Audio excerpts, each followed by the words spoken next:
भागवते वासुदेवाय। आप सभी भक्तों पर भगवान विष्णु की कृपा हमेशा बनी रहे। आज के इस वीडियो में आप सभी श्रवण करेंगे आषाढ़ महीने की शुक्ल पक्ष में पड़ने वाली एकादशी की व्रत कथा।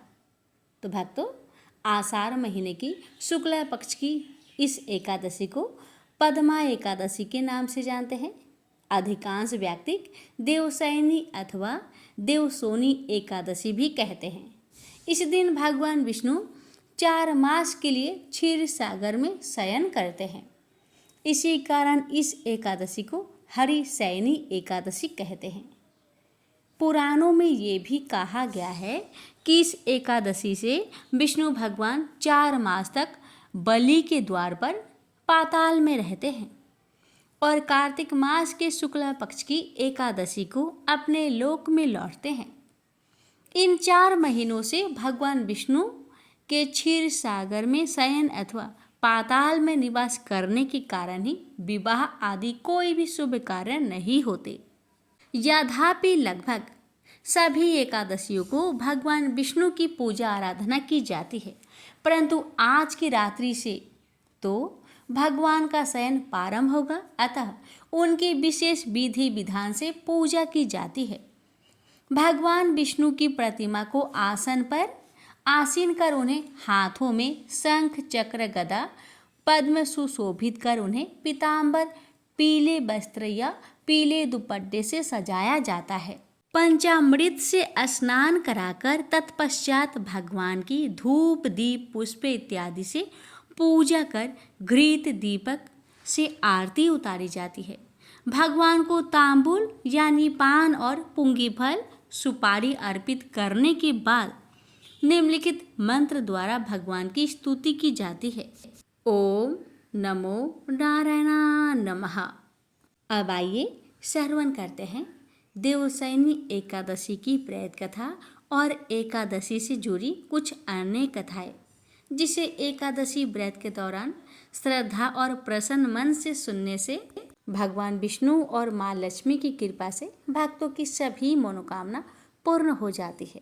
तो आइए प्यारे भक्तों, आपके मन में जो भी इच्छा है भगवान विष्णु और माँ लक्ष्मी के समक्ष कहें और पूरे श्रद्धा भाव से इन कथाओं को श्रवण करें और दिन भर भगवान विष्णु के मंत्र का जाप करते रहे, जैसे ओम नमो भगवते वासुदेवाय या फिर ओम वैष्णवे नमः। भक्तों, जो भी मंत्र आपको आसान लगे और मंत्र जाप में मन लगे, उसी मंत्र का जाप करें और फिर देखिए भगवान विष्णु आपकी सभी इच्छा को कैसे पूर्ण करते हैं। तो आइए अपने जीवन की और अपने पूरे परिवार की मंगल कामना को करते हुए आज की इस दिव्य कथा का शुभारंभ करते हैं। प्रेम से बोलिए ओम नमो भगवते वासुदेवाय। भक्तों, आपसे निवेदन है कि कमेंट बॉक्स में ओम वैष्णवे नमः अवश्य लिखिएगा। कथा इस प्रकार है। धर्मराज युधिष्ठिर ने कहा, हे केशव, आषाढ़ शुक्ल एकादशी का क्या नाम है? इस व्रत के करने की विधि क्या है और किस देवता का पूजन किया जाता है? श्री कृष्ण कहने लगे कि हे युधिष्ठिर, जिस कथा को ब्रह्मा जी ने नारद जी से कहा था वही मैं तुमसे कहता हूँ। एक समय नारद जी ने ब्रह्मा जी से यही प्रश्न किया था। तब ब्रह्मा जी ने उत्तर दिया कि हे नारद, तुमने कलयुगी जीवों के उद्धार के लिए बहुत उत्तम प्रश्न किया है, क्योंकि देवशयनी एकादशी का व्रत सब व्रतों में उत्तम है। इस व्रत से समस्त पाप नष्ट हो जाते हैं और जो मनुष्य इस व्रत को नहीं करते वे नरकगामी होते हैं। इस व्रत के करने से भगवान विष्णु प्रसन्न होते हैं। इस एकादशी का नाम पद्मा है। अब मैं तुमसे एक पौराणिक कथा कहता हूँ, तुम मन लगाकर सुनो। सतयुग में मानधाता नामक एक चक्रवर्ती सम्राट राज्य करते थे। उनके राज्य में प्रजा बहुत सुखी थी, किंतु भविष्य में क्या हो जाए ये कोई नहीं जानता। अतः वे इस बात से अनभिज्ञ थे कि उनके राज्य में शीघ्र ही भयंकर अकाल पड़ने वाला है। उनके राज्य में पूरे 3 वर्ष तक वर्षा न होने के कारण भयंकर अकाल पड़ा। इस अकाल से चारों ओर त्राही त्राही मच गई।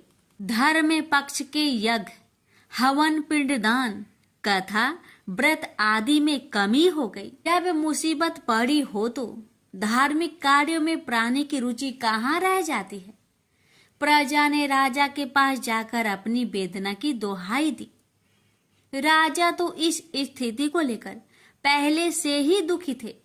वे सोचने लगे कि आखिर मैंने ऐसा कौन सा पाप कर्म किए हैं जिसका दंड मुझे इस रूप में मिल रहा है। फिर इस कष्ट से मुक्ति पाने का कोई साधन करने के उद्देश्य से राजा सेना को लेकर जंगल की ओर चल दिए। वहां विचरण करते करते एक दिन वे ब्रह्मा जी के पुत्र अंगिरा ऋषि के आश्रम में पहुंचे और उन्हें साष्टांग प्रणाम किया। ऋषिवर ने 80 वर्जनों उपरांत कुशल क्षेम पूछा। फिर जंगल में विचरने व अपने आश्रम में आने का प्रयोजन जानना चाहा। तब राजा ने हाथ जोड़कर कहा, महात्मन, सभी प्रकार से धर्म का पालन करता हुआ भी मैं अपने राज्य में दुर्भिक्ष का दृश्य देख रहा हूँ। आखिर किस कारण से ऐसा हो रहा है? कृपया इसका समाधान करें। यह सुनकर महर्षि अंगिरा ने कहा, हे राजन, सब युगों से उत्तम यह सतयुग है। इसमें छोटे से पाप का भी बड़ा भयंकर दंड मिलता है। इसमें धर्म अपने चारों चरणों में व्याप्त रहता है। ब्राह्मण के अतिरिक्त किसी अन्य जाति को तप करने का अधिकार नहीं है, जबकि आपके राज्य में एक क्षुद्र तपस्या कर रहा है। यही कारण है कि आपके राज्य में वर्षा नहीं हो रही है। जब तक वह काल को प्राप्त न होगा तब तक यह दुर्भिक्ष शांत नहीं होगा। दुर्भिक्ष की शांति उसे मारने से ही संभव है। किंतु राजा का हृदय एक नर अपराध क्षुद्र तपस्वी का समन करने को तैयार नहीं हुआ। उन्होंने कहा, हे देव, मैं उस निरपराध को मार दूं, यह बात मेरा मन स्वीकार नहीं कर रहा है। कृपा करके आप कोई और उपाय बताए। महर्षि अंगिरा ने बताया, आषाढ़ माह के शुक्ला पक्ष की एकादशी का व्रत करें। इस व्रत के प्रभाव से अवश्य ही वर्षा होगी। राजा अपने राज्य की राजधानी लौट आए और चारों वर्णों सहित पद्मा एकादशी का विधि पूर्वक व्रत किया। व्रत के प्रभाव से उनके राज्य में मूसलाधार वर्षा हुई और पूरा राज्य धन्य धान्य से परिपूर्ण हो गया। ब्रह्मा वैवर्त पुराण में देवशयनी एकादशी के विशेष महात्म्य का वर्णन किया गया है। इस व्रत से प्राणी की समस्त मनोकामनाएं पूर्ण होती है। तो प्यारे भक्तों, ये थी भगवान श्री हरि विष्णु को समर्पित देवशयनी एकादशी की दिव्य व्रत कथा। जो भी श्रद्धालु इस पावन व्रत को विधि पूर्वक करता है और श्रद्धा से इस कथा को सुनता है, उसे अश्वमेध यज्ञ के समान फल प्राप्त होता है। उसके सभी पाप नष्ट होते हैं। जीवन में सुख, समृद्धि और परम शांति की प्राप्ति होती है। वह अंत में भगवान विष्णु के परम धाम वैकुंठ की प्राप्ति करता है। प्रेम से बोलिए विष्णु भगवान की जय। भक्तों, अब आप सभी श्रवण करेंगे विष्णु भगवान की दिव्य कथा। भक्तों, आप सभी तो जानते ही हैं कि एकादशी व्रत भगवान विष्णु जी को समर्पित है। तो आइए आज के इस पावन दिन पर श्रवण करते हैं विष्णु भगवान की कथा और अपने जीवन को मंगलमयी बनाए। प्रेम से बोलिए लक्ष्मीपति विष्णु भगवान की जय। एक बार भगवान विष्णु जी शेष नाग पर बैठे बैठे बोर हो गए और उन्होंने धरती पर घूमने का विचार किया। वैसे भी कई साल बीत गए थे। धरती पर आए और वह अपनी यात्रा की तैयारी में लग गए। स्वामी को तैयार होता देखकर लक्ष्मी माँ ने पूछा, आज सुबह सुबह कहाँ जाने की तैयारी हो रही है। विष्णु जी ने कहा, हे लक्ष्मी, मैं धरती लोक पर घूमने जा रहा हूँ। तो कुछ सोचकर माता ने कहा, हे देव, क्या मैं भी आपके साथ चल सकती हूँ? भगवान विष्णु ने 2 पल सोचा और फिर कहा, एक शर्त है, पर तुम मेरे साथ चल सकती हो। तुम धरती पर पहुंचकर उत्तर दिशा की ओर बिल्कुल मत देखना। इसके साथ ही माता लक्ष्मी ने हाँ कहकर भगवान के साथ चल पड़ी। सुबह सुबह माँ लक्ष्मी और भगवान विष्णु धरती पर पहुंच गए। अभी सूर्य देवता निकल रहे थे। रात बरसात होकर हटी थी। चारों ओर हरियाली ही हरियाली थी। उस समय चारों ओर बहुत शांति थी और धरती बहुत ही सुंदर दिख रही थी। और माँ लक्ष्मी मंत्र मुक्त होकर धरती को देख रही थी और भूल गई कि पति को क्या वचन देकर आई है, और चारों ओर देखती हुई कब उत्तर दिशा की ओर देखने लगी, पता ही नहीं चला। उत्तर दिशा में माँ लक्ष्मी को एक बहुत ही सुंदर बगीचा नजर आया और उस तरफ से भीनी भीनी खुशबू आ रही थी और बहुत ही सुंदर सुंदर फूल खिले थे। यह एक फूलों का खेत था और माँ लक्ष्मी बिना सोचे उस खेत में गई और एक सुंदर सा फूल तोड़ लाई। लेकिन यह क्या, जब माँ लक्ष्मी भगवान विष्णु के पास वापस आई तो भगवान विष्णु की आंखों में आंसू थे और भगवान विष्णु ने माँ लक्ष्मी को कहा कि कभी भी किसी से बिना पूछे उसका कुछ भी नहीं लेना चाहिए, और साथ ही अपना वचन भी याद दिलाया। माँ लक्ष्मी को अपनी भूल का पता चला तो उन्होंने भगवान से इस भूल की माफी मांगी। तो भगवान विष्णु ने कहा कि जो तुमने भूल की है उसकी सजा तो तुम्हें जरूर मिलेगी। जिस माली के खेत से तुम बिना पूछे फूल तोड़ा है वह एक प्रकार की चोरी है। इसलिए अब 3 साल तक माली के घर नौकर बनकर रहो। उसके बाद मैं तुम्हें बैकुंठ वापस बुलाऊंगा। माँ लक्ष्मी ने चुपचाप सर झुकाकर हाँ कह दी और फिर माँ लक्ष्मी एक गरीब औरत का रूप धारण करके उस खेत के मालिक के घर गई। घर क्या, एक झोपड़ा था और मालिक का नाम माधव था। माधव की बीबी, 2 बेटे और 3 बेटियां थी। सभी उस छोटे से खेत में काम करके किसी तरह से गुजारा करते थे। माँ लक्ष्मी जब एक साधारण और गरीब औरत बनकर जब माधव के झोपड़े पर गई तो माधव ने पूछा, बहन तुम कौन हो और इस समय तुम्हें क्या चाहिए? तब माँ लक्ष्मी ने कहा, मैं एक गरीब औरत हूँ, मेरी देखभाल करने वाला कोई नहीं। मैंने कई दिनों से खाना भी नहीं खाया। मुझे कोई भी काम दे दो, साथ में मैं तुम्हारे घर का काम भी कर दिया करूंगी। बस मुझे अपने घर में एक कोने में आसरा दे दो। माधव बहुत ही अच्छे दिल का मालिक था। उसे दया आ गई, लेकिन उसने कहा, बहन मैं तो बहुत गरीब हूँ। मेरी कमाई से मेरे घर का खर्च मुश्किल से चलता है, लेकिन अगर मेरी 3 की जगह 4 बेटियां होती तो अभी मुझे गुजारा करना ही था। अगर तुम मेरी बेटी बनकर जैसा रूखा सूखा हम खाते हैं उसमें खुश रह सकती हो तो बेटी बनकर अंदर आ जाओ। माधव ने माँ लक्ष्मी को अपने झोपड़े में शरण दे दी और माँ लक्ष्मी 3 साल तक उस माधव के घर पर नौकर बनकर रही।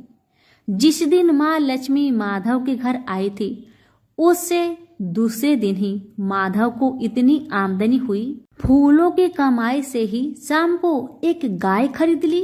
धीरे धीरे माधव ने काफी जमीन खरीद ली और सब ने अच्छे अच्छे कपड़े भी बनवा लिए और फिर एक बड़ा पक्का का घर भी बना लिया।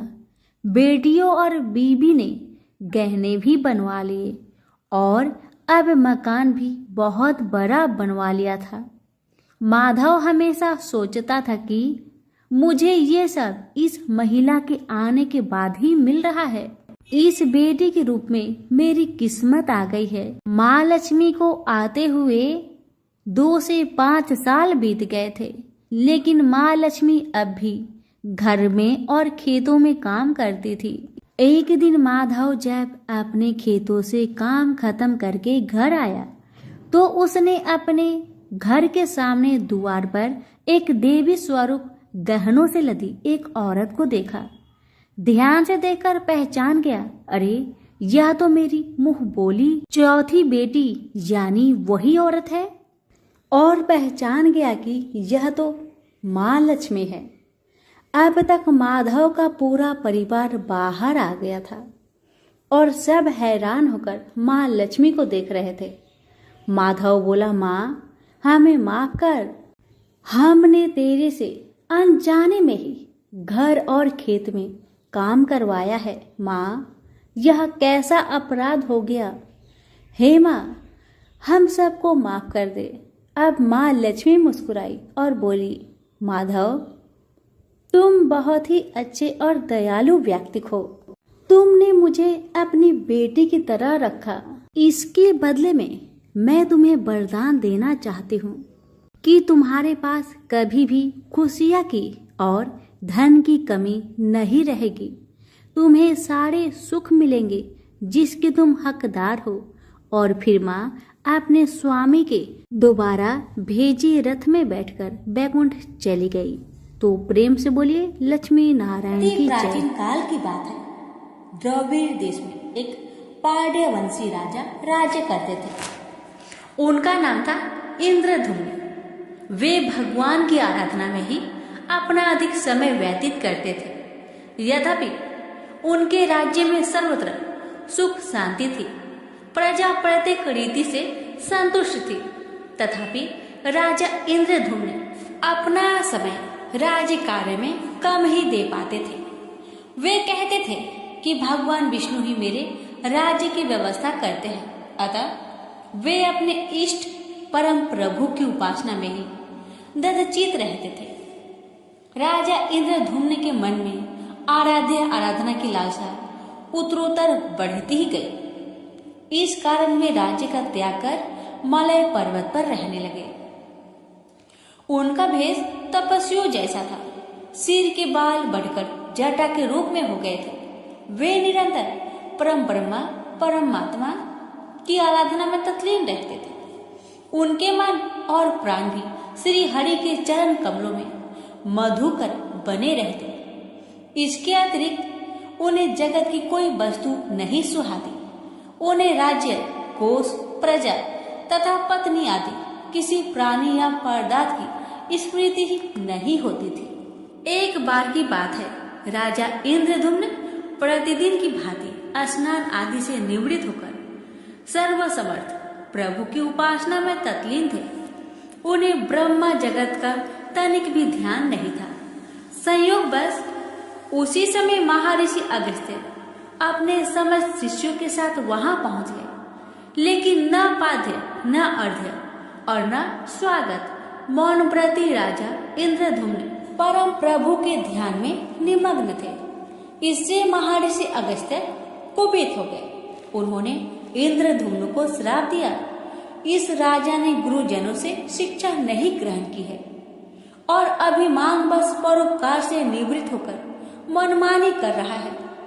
ब्राह्मणों का अपमान करने वाला यह राजा हाथी के समान जड़ बुद्धि है, इसलिए इसे घोर अज्ञानमयी हाथी की योनि प्राप्त हो।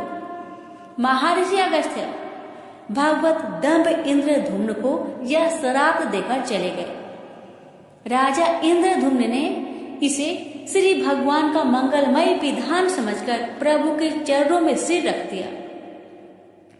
क्षीरविद में 10 सहस्त्र योजन लंबा, चौड़ा और ऊंचा त्रिकूट नामक एक पर्वत था। वहां पर वैद्य अत्यंत सुंदर एवं श्रेष्ठ था।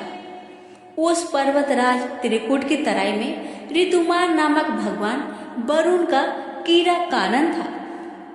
उसके चारों ओर दिव्य वृक्ष सुशोभित थे। वे वृक्ष सदा पुष्पों और फूलों से लदे रहते थे। उसी कीरा कानन ऋतुमान के समय पर्वत श्रेष्ठ त्रिकूट के गहन वन में हथिनियों के साथ एक अत्यंत शक्तिशाली और अमित पराक्रमी गजेंद्र रहता था। एक बार की बात है, गजेंद्र अपने साथियों सहित तृष्णाधिक्य से व्याकुल हो गया। वह कमल की गंध से सुगंधित वायु को सुनकर चिताक्षर विशाल सरोवर के तट पर जा पहुंचा। गजेंद्र ने उस सरोवर के निर्मल शीतल और मीठे जल में प्रवेश किया। पहले तो उसने जल पीकर अपनी तृष्णा बुझाई, फिर जल में स्नान कर अपना श्रम दूर किया। तत्पश्चात उसने जल क्रीड़ा आरंभ कर दी। वह अपनी सूर में जल भरकर उसकी फुहारे से हाथनियों को स्नान कराने लगा। तभी अचानक गजेंद्र ने सूर उठाकर चित्कार की। पता नहीं किधर से एक मगर ने आकर उसका पैर पकड़ लिया था। गजेंद्र ने अपना पैर छुड़ाने के लिए पूरी शक्ति लगाई, परंतु उसका बस नहीं चला, पैर नहीं छूटा। अपने स्वामी गजेंद्र को ग्रहग्रस्त देखकर हथिनियां, कला और अन्य गज अत्यंत व्याकुल हो गए। वे सूर उठाकर चिघाड़ने और गजेंद्र को बचाने के लिए सरोवर के भीतर बाहर दौड़ने लगे। उन्होंने पूरी चेष्टा की, लेकिन सफल नहीं हुए।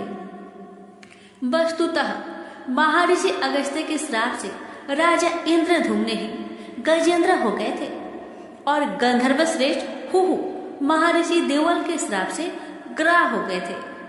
वे भी अत्यंत पराक्रमी थे। संघर्ष चलता रहा। गजेंद्र स्वयं को बाहर खींचता और ग्रह गजेंद्र को भीतर खींच ले जाता। सरोवर का निर्मल जल कंदला हो गया था।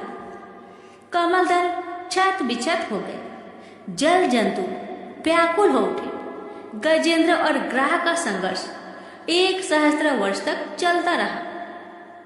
दोनों जीवित रहे। यह दृश्य देखकर देवगण चकित हो गए। अंततः गजेंद्र का शरीर शिथिल हो गया। उसके शरीर में शक्ति और मन में उत्साह नहीं रहा, परंतु जलचर होने के कारण ग्रह की शक्ति में कोई कमी नहीं आई। उसकी शक्ति बढ़ गई। वह नवीन उत्साह से अधिक शक्ति लगाकर गजेंद्र को खींचने लगा। असमर्थ गजेंद्र के प्राण संकट में पड़ गए। उसकी शक्ति और पराक्रम का अहंकार चूर चूर हो गया। वह पूर्णतया निराश हो गया, किंतु पूर्व जन्म के निरंतर भागवत आराधना के फलस्वरूप उसे भागवत स्मृति हो आई।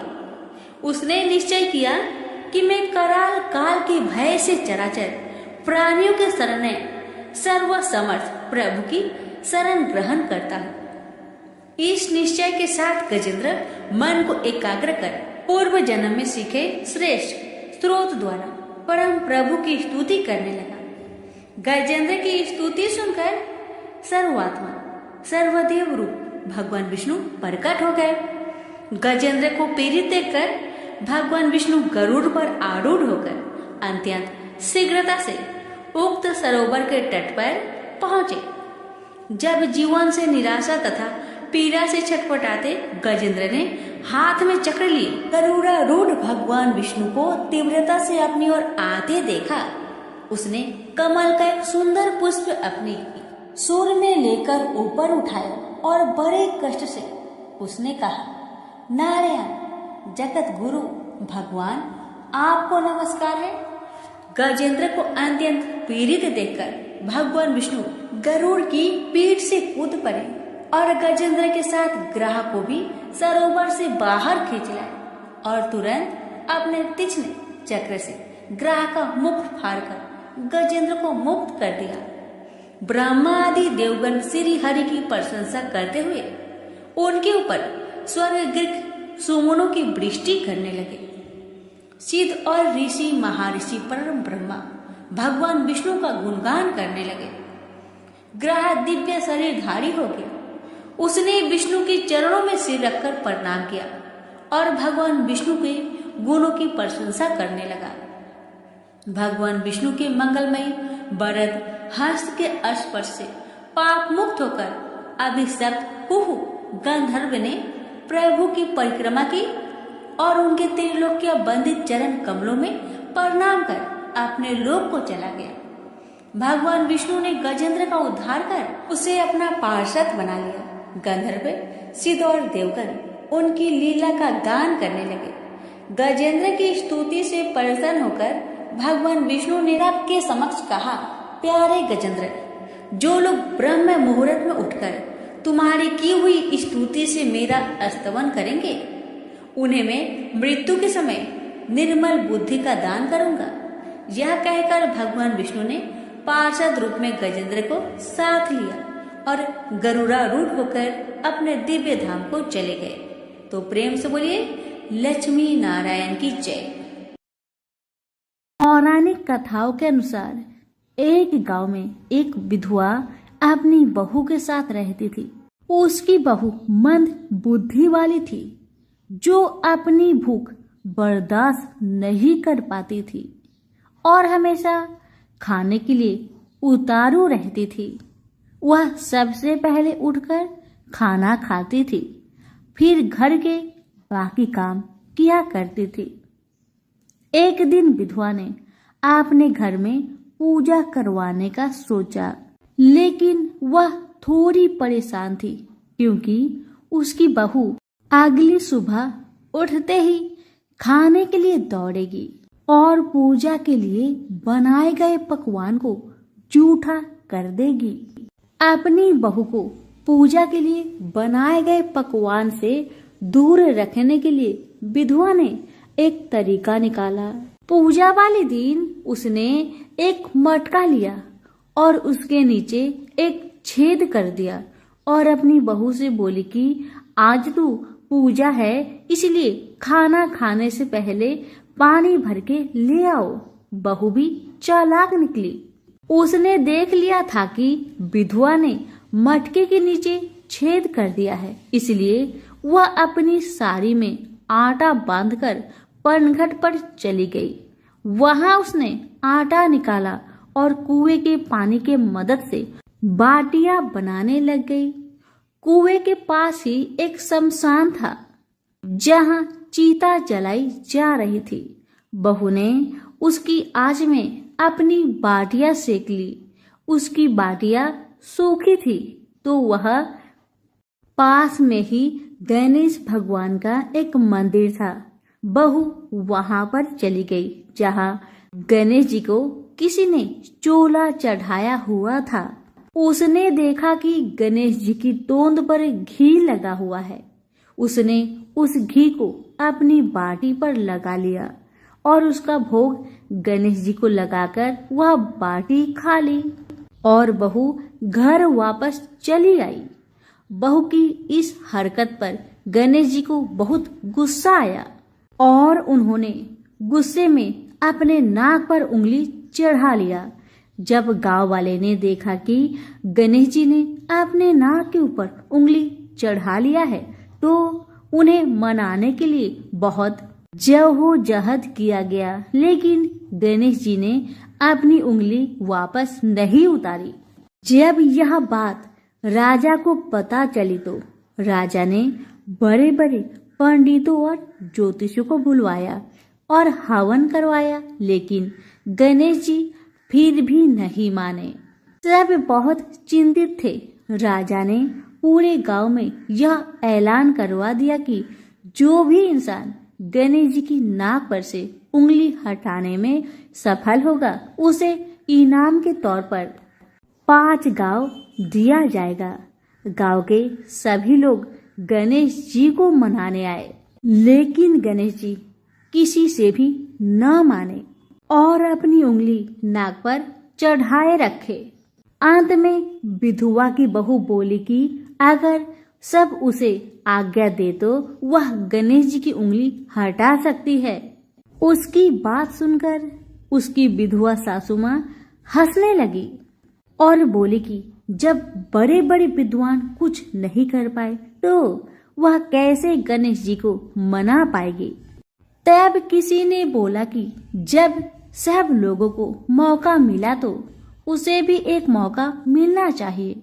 फिर सभी लोग बहू को एक मौका देने के लिए मान गए। लेकिन बहू ने एक शर्त रखी। उसने कहा कि उसके घर से लेकर मंदिर तक पर्दा बांध दी जाए। सब लोगों ने सोचा कि इतना तो हो ही चुका है, तो पर्दा बांधने में क्या जाता है। बहू के कहे अनुसार उसके घर से लेकर मंदिर तक पर्दा लगाया गया। बहू ने अपना दिमाग लगाया और वह अपने साड़ी की आंचल में मोगली छिपाकर मंदिर चली गई। अब बहू ने मंदिर में जाकर गणेश जी से बोला कि मैंने आपके तोंद से जरा सा घी क्या ले लिया, आपने अपने नाक पर उंगली चढ़ा ली। अब आप नाक पर से उंगली हटाइए या दूं एक मोगरी की, अभी आपके टुकड़े टुकड़े हो जाएंगे। बहू की यह चेतावनी सुनकर गणेश जी थोड़ा डर गए और उन्होंने सोचा कि यह तो पूरी पागल है, कहीं सच में यह मुझे मोगरी न मार दे। अब तो गणेश जी ने बिना सोचे समझे अपनी नाक पर से उंगली हटा ली, जिसे देखकर गांव वाले बहुत खुश हो गए और बहू का जय जयकार करने लगे। राजा के ऐलान के मुताबिक बहू को 5 गांव इनाम में दिए गए। यह कथा सुनकर लोग गणेश भगवान से यह मांगते हैं कि वह भी उस बहू की तरह सबकी बात मान जाए और उनकी सभी मनोकामनाएं पूरी करे। तो प्रेम से बोलिए गणेश महाराज की जय हो। एक नगर में एक गरीब ब्राह्मण अपनी पत्नी के साथ रहता था। वह भिक्षा मांग मांग कर अपना जीवन गुजारता और भगवान की पूजा में लगा रहता था। वह उतने ही भिक्षा मांगता जिससे उसके और उसके परिवार का पेट भर सके। उस नगर का राजा बहुत धनवान था और ब्राह्मणों का आदर करने वाला था। राजा किसी भी ब्राह्मण को अपने महल से खाली हाथ नहीं जाने देते थे। दूर दूर से ब्राह्मण राजा के पास आते और मुंह मांगा दान लेकर आशीर्वाद देते हुए वापस चले जाते थे। एक दिन ब्राह्मण की पत्नी ने ब्राह्मण से कहा कि दूर दूर के ब्राह्मण राजा से मनचाहा दान लेकर चले आते हैं और तुम भी यहाँ रहकर राजा के पास नहीं जाते। जन्म भर में कंगाली का झक झेलूं, आज तुम जाओ और राजा से कुछ मांग कर लाओ। ब्राह्मण ने पत्नी को समझाते हुए कहा, तू तो बावड़ी है, हमें धन की क्या जरूरत, हमें इतना तो मिल ही जाता है जिससे हम अपना पेट भर सके, और राजा का धन तो अच्छा नहीं होता, वो हमें नहीं लेना चाहिए। ब्राह्मण की पत्नी जिद पर अड़ गई और बोली, मैं तुम्हारी एक भी बात सुनने वाली नहीं। कब तक हम कंगाली में जीते रहेंगे? तुम तो रोज माला लेकर बैठ जाते हो। अपने बच्चे को क्या खिलाएंगे और क्या पहनाएंगे? जब बच्चे दूसरे बच्चों को पहनते, ओढ़ते और खाते पीते देखेंगे तो उनका भी मन ललचाएगा। अब तुम राजा के पास जाओ, राजा बहुत भला व्यक्ति है, वो हमें मुंह मांगा दान जरूर देंगे। मजबूर होकर ब्राह्मण राजा के महल की ओर चल पड़ा, पर राजा उस समय महल में नहीं था। ब्राह्मण को वापस लौटना पड़ा। दूसरे दिन ब्राह्मण की पत्नी ने ब्राह्मण को फिर से महल में भेजा, परंतु राजा फिर से महल में नहीं मिला। तीसरे दिन राजा महल में गया और उसने ब्राह्मण का स्वागत किया और उसे आसन पर बैठाया और साथ में ब्राह्मण देवता से 2 दिन न मिल पाने के लिए क्षमा भी मांगी। राजा ने कहा, मैं आपकी क्या सेवा कर सकता हूँ? ब्राह्मण ने कहा, जो मैं मांगू वो आप दे सकेंगे? राजा ने कहा, हाँ हाँ कहिए, मैं आपकी क्या सेवा कर सकता हूँ? ब्राह्मण ने निवेदन किया, महाराज मैं कुछ और नहीं चाहता, बस आप मुझे अपने पसीने की कमाई से 4 पैसे दान में दे दीजिए। ब्राह्मण की बात सुन राजा बहुत हैरान हो गए और मन ही मन सोचने लगे कि मेरे महल में कितने सारे धन पड़े हैं, पर मेरी मेहनत की एक कौड़ी भी नहीं है। राजा ने ब्राह्मण से कहा, आप मुझे 1 दिन का समय दे, मैं कल आपको आपका मुंह मांगा दान दूंगा। ब्राह्मण महल से अपने घर को खाली हाथ ही लौट आए। ब्राह्मण को खाली हाथ आता देख पत्नी बोली, क्या हुआ, राजा ने कुछ दिया नहीं? ब्राह्मण बोला, राजा ने कल देने के लिए कहा है। ब्राह्मण की पत्नी सोचने लगी, शायद इन्होंने बहुत सारा धन मांगा होगा और राजा को इसकी व्यवस्था करने में समय लग रहा होगा, इसलिए कल बुलाया है। दूसरी ओर राजा ने अपने राजसी कपड़े बदलकर फटे पुराने कपड़े पहने और मजदूर जैसा भेष बना लिया। जब राजा की पत्नी ने देखा और कारण पूछा तो राजा ने सब कुछ बताया। रानी बोली, मैं भी आपके साथ चलूंगी। राजा के हाँ कहने पर रानी भी पुरानी साड़ी पहनकर आ गई। इस प्रकार राजा रानी मजदूरी की तलाश में शहर निकले।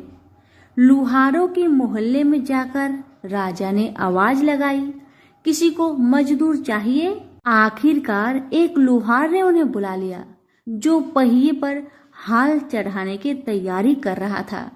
उसने राजा से कहा, देखो, तुम्हें पहले खलात ठोकनी पड़ेगी और जब आग आ जाए उसके बाद घन पिटना होगा।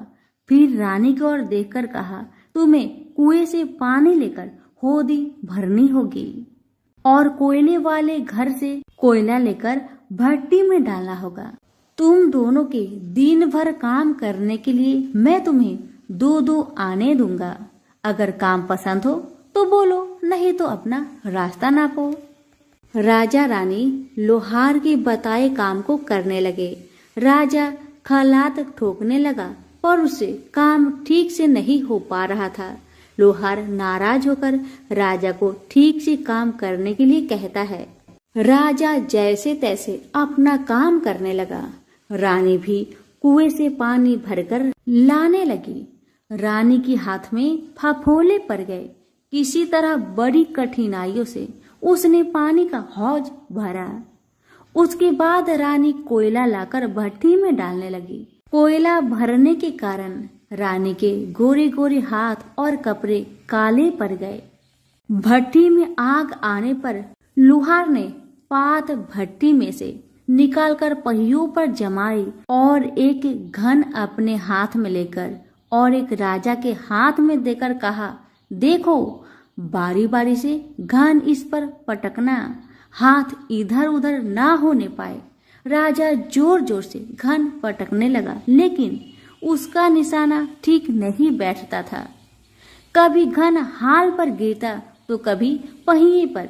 मजदूरों का ऐसा काम देखकर लुहारिन बरबराती हुई आई और लोहार से कहने लगी, तुमने कहाँ से यह नौसिखिए मजदूर काम पर लगाए हैं? इनसे काम तो होगा नहीं। यह मजदूर तुम्हारा सब काम बिगाड़ देंगे। राजा रानी उन दोनों की फटाकर सुनते सुनते अपना काम मन लगाकर करते रहे। घन पटकते पटकते राजा का शरीर पसीना से तर तर हो गया और जोर शोर से सांस चलने लगी। रानी भी पानी भरते भरते और कोयला झोंकते झोंकते थक कर चूर हो गई। दोनों ने पूरे दिन बहुत मेहनत की। लुहार ने राजा रानी को 2-2 पैसे दिए, जिसे वो बड़ी खुशी खुशी लेकर महल आ गए। आज उन्हें पता चला कि मेहनत की कमाई कैसी होती है। राजा ने 4 पैसे अलग रख दिए और अगले दिन ब्राह्मण को बुलाकर उसे दे दिए। ब्राह्मण राजा को आशीर्वाद देकर घर लौटा और ब्राह्मणी से कहा, लो, मैं राजा के यहाँ से दक्षिणा ले आया हूँ। ब्राह्मणी खुश होकर दौड़ती हुई आई, पर जब उसने 4 पैसे देखे तो वह ठिठक कर रह गई और उन्हें दूर फेंक दिया। वो जल भुनकर ब्राह्मण से बोली, तुम जैसे दरिद्र राजा के यहाँ भी जाकर कुछ नहीं मांगा, शर्म भी नहीं आती। इतना कहकर रूठ कर चली गई और बहुत देर तक बरबराती रही। ब्राह्मण ने उन 4 पैसों को उठाकर तुलसी के पास रख दिए और सोचा जब ब्राह्मणी शांत हो जाएगी तो जरूरत पड़ने पर ये सिक्के को उठा लेगी। परंतु कई दिनों तक पैसे वहीं रखे रहे और फूल बेलपत्र ऊपर से गिर गिर कर मिट्टी में दब गए। ब्राह्मण और ब्राह्मणी दोनों ही उन सिक्कों के बारे में भूल गए। कुछ दिनों के बाद तुलसी जी के घर में 4 पौधे उगे। चारों पौधे बहुत सुंदर थे। यह देख ब्राह्मणी रोज उसमें पानी डाल देती। 4 महीने बाद वो पौधे बड़े हो गए और उनमें फूल लगने लगे। फूल सूखने पर इनसे मोती झरने लगी। ब्राह्मण और ब्राह्मणी ने कभी मोती नहीं देखे थे। वो समझे कि कोई बीज है। हर रोज कई कई फूल झरते और मोती पूरे तुलसी पर बिखर जाते। ब्राह्मणी उन मोतियों को समेट कर घर के एक कोने में डाल देती। इस तरह वहां मोतियों का ढेर लग गया था। एक दिन एक सब्जी वाली आई। ब्राह्मणी को सब्जी लेनी थी पर उसके पास पैसे नहीं थे। उसने सब्जी वाली से कहा, क्या तुम इन चमकदार बीजों के बदले सब्जी दे सकती हो? सब्जी वाली ने देखा तो वो पहचान गई, अरे ये तो मोती है। उसने खुशी खुशी ब्राह्मणी को उन मोतियों के बदले उनकी मनपसंद सब्जी दे दी। अब से हर रोज ऐसा होने लगा। ब्राह्मणी और सब्जी वाली दोनों खुश थे। सब्जी वाली यह सोचकर खुश थी कि मुझे 1 पैसे की तरकारी के बदले हजारों का माल मिलता है, और ब्राह्मणी ये सोचकर खुश थी कि इस बीजों के बदले सब्जी मिल जाती है। इस प्रकार कई महीने बीत गए। उधर राजा के महल में कई राजहंस थे जो मोती चुगते थे। राजा का यह नियम था, जब राजहंस मोती चुग लेते थे उसके बाद ही राजा और उसका परिवार भोजन करता था। एक समय बाद राजा का सारा धन उन मोतियों और दान देने में खर्च हो गया। अब राजा को मोती खरीदने के पैसे तक नहीं बचे। यह खबर पूरे नगर में फैल गई। ब्राह्मण और ब्राह्मणी को जब यह पता चला तो उन्होंने यही विचार किया कि राजा बहुत दानी और नेक दिल है। उसने अपना सब कुछ दान कर दिया, यहाँ तक कि शायद उनके पास खाने को भी कुछ नहीं है। ऐसा हालत में हमें उन लोगों की सहायता करनी चाहिए। ब्राह्मण ने ब्राह्मणी से कहा, अगर तू कहे तो इसमें से कुछ बीज राजा को दे दूं। तू कहती है इससे सब्जी और खाने की चीज मिल जाते हैं। ब्राह्मणी ने कहा, हाँ, मैं रोज इसके बदले सौदा लिया करती हूँ। ऐसा कहकर ब्राह्मणी 1 टोकरी बीज भर लाई। ब्राह्मण राजा के पास पहुंचा और उसे वो मोती दिए और राजा को सारी बात बताई। राजा उन मोतियों को देखकर चौंक गया। उसने मोती राजहंस को दिए। राजहंस उन्हें चुगने लगे। यह देख राजा ने ब्राह्मण से कहा, 1-1 मोती सैकड़ों रुपए का है। सच बताए, आपके पास इतने मोती कहाँ से आए? ब्राह्मण बोला, महाराज, ऐसे बीज तो हमारे घर पर बहुत है। और राजा को पूरी बात बताई। राजा अपने मंत्रियों के साथ ब्राह्मण के घर पहुंचे और उन चारों पेड़ों को देखा। पूछताछ में उन सिक्के वाली बात सामने आ गई। जब पेड़ों को देखा तो उनकी जड़ के पास वही सिक्के चिपके हुए थे। आज ब्राह्मण और ब्राह्मणी को मालूम हुआ कि उनके पास लाखों करोड़ों की दौलत है, जिसे वो साधारण बीज समझते थे। ब्राह्मण ने सोचा कि मेरे लिए यह धन किस काम का। ऐसा सोच ब्राह्मण ने सारे मोती राजा को दान में दे दिए। राजा की आंखें भी खुल गई। मेहनत के धन की कीमत उन्हें मालूम पड़ गई। उस दिन राजा ने प्रण कर लिया कि मैं खजाने के पैसे से 1 भी पैसा अपने खर्च में नहीं लगाऊंगा। अपना खर्च मेहनत करके चलाऊंगा। खजाने और ब्राह्मण के दान से राजा ने जनता का हित में कई धर्म कर्म के काम शुरू कर दिए। हे तुलसी माता, जैसे आपने ब्राह्मण परिवार पे अपनी कृपा बरसाई, वैसे ही आपकी कथा कहने वाले, सुनने वाले, हुक्कारे भरने वालों पर अपनी कृपा सदा बनाए रखे। तो प्रेम से बोलिए तुलसी मैया की जय हो। एकादशी की आरती। ओम जय एकादशी, जय एकादशी, जय एकादशी माता। विष्णु पूजा व्रत को धारण कर शक्ति मुक्ति पाता। ओम जय एकादशी माता, तेरे नाम गिनाऊं देवी, भक्ति प्रदान करने। गण गौरव की देनी माता, शास्त्रों में वर्णी। ओम जय एकादशी माता, मार्गशीर्ष के कृष्णा पक्ष की उत्पन्न विश्व तारिणी जन्मी। शुक्ल पक्ष में होई मोक्षदा, मुक्ति दाता बनाई। ओम जय एकादशी माता, पौष के कृष्ण पक्ष की सफला नामक है। शुक्ल पक्ष में होई पुत्रदा, आनंद अधिक रहे। ओम जय एकादशी माता, नाम सटटिला माघ मास में कृष्ण पक्ष आवे। शुक्ल पक्ष में जया कहावे, विजय सदा पावे। ओम जय एकादशी माता, विजया फागुन कृष्ण पक्ष में शुक्ल आमल की। पाप मोचिनी कृष्ण पक्ष में चैत्र महाबली की। ओम जय एकादशी माता, चैत्र शुक्ल में नाम कामदा, धन देने वाली। नाम बरुथनी कृष्ण पक्ष में वैशाख माहवाली। ओम जय एकादशी माता, शुक्ल पक्ष में होई मोहिनी अपरा ज्येष्ठ कृष्ण पक्षी। नाम निर्जला सब सुख करनी, शुक्ल पक्ष रखी। ओम जय एकादशी माता, योगिनी नाम आषाढ़ में जानो, कृष्ण पक्ष करनी। देव सैनी नाम कहाओ, शुक्ल पक्ष धरनी। ओम जय एकादशी माता, कामिका श्रावण मास में आवे, कृष्ण पक्ष कहिए। श्रावण शुक्ला होए पवित्र, आनंद से रहिए। ओम जय एकादशी माता, अजा भाद्रपद कृष्ण पक्ष की परिवर्तनी शुक्ला। इंद्र आश्विन कृष्ण पक्ष में व्रत से भवसागर निकला। ओम जय एकादशी माता, पापंकुशा है शुक्ल पक्ष में, आप हरण हारी। रमा मास कार्तिक में आवे, सुखदायक भारी। ओम जय एकादशी माता, देवोत्थानी शुक्ल पक्ष की, दुख ना सके मैया। पावन मास में करो विनती, पार करो नैया। ओम जय एकादशी माता, परमा कृष्ण पक्ष में होती, जन मंगल करनी। शुक्ल मास में होई पद्मिनी, दुख दरिद्र हरणी। ओम जय एकादशी माता, जो कोई आरती एकादशी की भक्ति सहित गावे।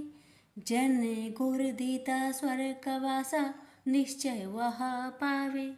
ओम जय एकादशी माता। तो प्यारे भक्तों, यह थी देवशयनी एकादशी व्रत की संपूर्ण व्रत कथा, जिसे श्रद्धा पूर्वक पूरा सुनने से भक्तों की हर मनोकामना भगवान विष्णु और माँ लक्ष्मी की कृपा से अवश्य ही पूरी होती है।